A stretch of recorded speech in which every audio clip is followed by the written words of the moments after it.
have to understand something about Titus, reason why Paul selected him to do the job.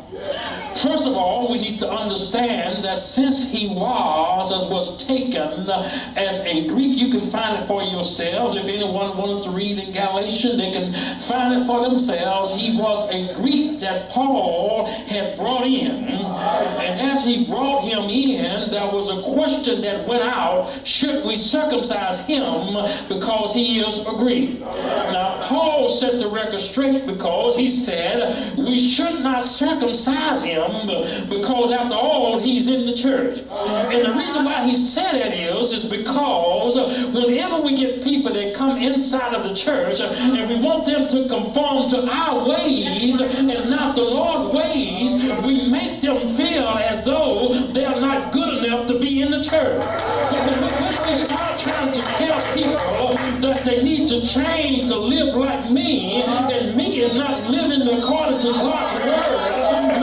simply cannot tell somebody to live according to something that has already been outdated. Sometimes we are trying to get people to live according to the law when the law has already been fulfilled. We have to understand that we're no longer under the law, but under grace and mercy. So Paul get them to understand. He said, first of all, circumcision could not make you live right. So why do you want me to circumcise him to be in the same condition? Ain't it good to just be able to tell somebody every now and then, baby, let me tell you something. I had the same wine bottle, and the same wine bottle I couldn't find Christ in, and you won't be able to find Christ in it either. So what he's telling him, he said, I need you to understand something. He said, I cannot put a yoke upon Titus that you could not wear yourself. Stop asking me to put a burden up on him that God has already taken off of you. So as he rolls it out, Paul leaves Titus in Crete. And he leaves him there because there has been a church that has been sort of established, but it's not in order.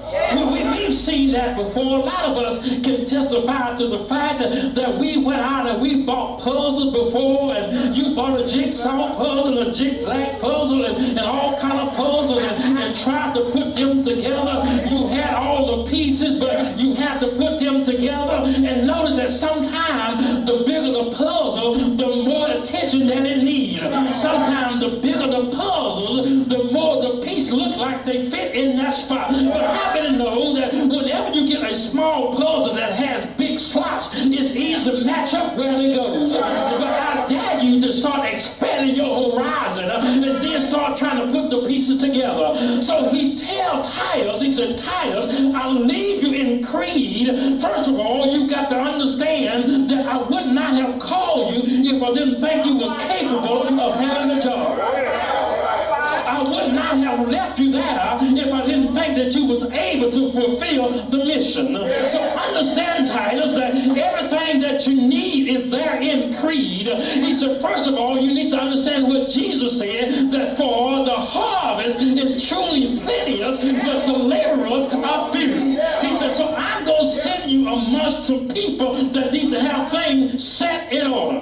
Can I walk down through this thing? He said, first of all, you got to be a visionary. Well, why do he need a visionary? I'm glad that you asked that, because too many times we are trying to put people into a position that do not have a vision at all. But thank God that you have a man here that has a vision about where he want to go based on where he came from. I don't think you understand what I'm talking about. First of all, you would have to understand something about this man. First of all, he got washed out in New Orleans, and it seemed like he would have lost everything that he had. But can I tell you something? When he realized it was not any material thing that he possessed, but his life, not lives. He realized that as long as his life is in God's hand, and God is in him, no matter where his location is, he's